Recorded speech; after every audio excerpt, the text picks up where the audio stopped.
নৈতিক এবং রাজনৈতিক পরাজয় নিশ্চিত হয়ে গেছে এবং ২০২৪ সালে যেটা হয়েছে সেটি একটি গণ অভ্যুত্থান। আপনারা জানেন আমাদের যে ৬৯-এর গণ অভ্যুত্থানে কালকে আমি সব খোঁজখবর নিয়েছি, যোগ বিয়োগ করে মাত্র ৬১ জন মানুষ মারা গেছে ৬৯-এর গণ অভ্যুত্থানে। শামসুজ্জোহা থেকে শুরু করে, রিকশাওয়ালা থেকে শুরু করে সমস্ত সংখ্যা হিসাব করেছি। আর ২০২৪-এর গণ অভ্যুত্থানে ৬৯-এর গণ অভ্যুত্থানের চাইতে ৪ গুণ মানুষ মারা গেছে। গণ অভ্যুত্থানের ক্যারেক্টার কাকে বলে? যেখানে সমস্ত শ্রেণী পেশার মানুষ যেখানে আসে। এখানে আমি দেখেছি এখানে শিশু এসছে, এখানে নারী এসছে, সাংবাদিক, প্রকৌশলী, ডাক্তার, শিক্ষক, হেন পেশার মানুষরা এখানে কিন্তু আন্দোলনে শরিক হয়নি, সবাই কিন্তু এখানে জড়ো হয়েছে।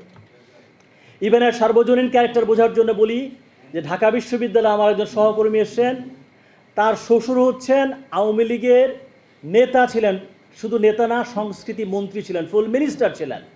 তার একমাত্র ছেলে পুত্রবধূ যিনি, তিনি আন্দোলনে যোগ দিয়েছেন। আওয়ামী লীগের শ্রমিক লীগের একজন নেতা বাবাকে বলে আসে, বাবা তুমি থাকো, আমি আন্দোলনে গেলাম। মানে আন্দোলনের সার্বজনীন ক্যারেক্টার কেবল ঢাকা না, রাজশাহী, চট্টগ্রাম, সিলেট, দিনাজপুর, পঞ্চগড় সমস্ত জায়গায় ছড়িয়ে গেছে। আর 52 ভাষা আন্দোলনে 12 জন মারা গিয়েছিলেন। এবং 52 ভাষা আন্দোলন যখন আমরা একাডেমিক্যালি পড়ি, আমরা বলি এটা কেবল সাংস্কৃতিক আন্দোলন না, এটি একটি রাজনৈতিক আন্দোলন। কেবল ভাষার জন্য একজন রিকশাওয়ালা নিহত হয়েছে, কেন নিহত হবে? ওকে তো ওই ভাষা দিয়ে চাকরি করতে হতো না। তার মানে মানুষের যে পুঞ্জীভূত ক্ষোভ ছিল 47 থেকে 52 পর্যন্ত, পাকিস্তান ঘিরে যে স্বপ্ন ছিল, সেই স্বপ্ন মাত্র 5 বছরের মধ্যে ধূলিসাৎ হয়ে গেছে। সব স্তরের মানুষ কিন্তু এখানে পুঞ্জীভূত ক্ষোভের বহিঃপ্রকাশ দেখিয়েছে। কাজে ২০২৪ সালের আমি বলছি এটি গণ অভ্যুত্থান হয়ে গেছে এবং সেই গণ অভ্যুত্থানের রেশ এখনও কিন্তু চলছে এবং এর মধ্য দিয়ে সরকারের নৈতিক এবং রাজনৈতিক পরাজয় নিশ্চিত হয়ে গেছে। শ্রীলঙ্কার যে অভ্যুত্থান দেখলাম, সরকার পরিবর্তন হয়েছে, মাত্র 7 জন মানুষ সেখানে মারা গেছে। পাকিস্তান ইমরান খানের সঙ্গে যে শাহবাজের দ্বন্দ্ব হলো, 12 জন মানুষ মারা গেছে।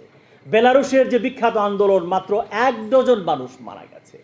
তাহলে কত গুণ মানুষ আপনি আপনার রাষ্ট্রের নিজস্ব নাগরিককে মারবার জন্য আপনি হেলিকপ্টারের ব্যবস্থা করেছেন, সেখান থেকে টিয়ার সেল দিয়ে নিক্ষেপ করেছেন, সেখান থেকে সাউন্ড গ্রেনেড নিক্ষেপ করেছেন এবং কেউ কেউ বলছেন সেখান থেকে গুলিও করা হয়েছে।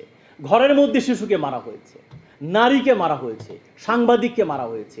তো এইটা যদি গণ অভ্যুত্থান না হয়, তাহলে কোনটা গণ অভ্যুত্থান আমি ঠিক জানি না। কাজে এইটা যে সংস্কার দিতে হবে না। অনেকে এই বায়োনারি অপোজিশনের দ্বিধায় ভোগেন, আমি ভুগি না। যে আওয়ামী লীগ চলে গেলে তাহলে কি বিএনপি জামাত আসবে?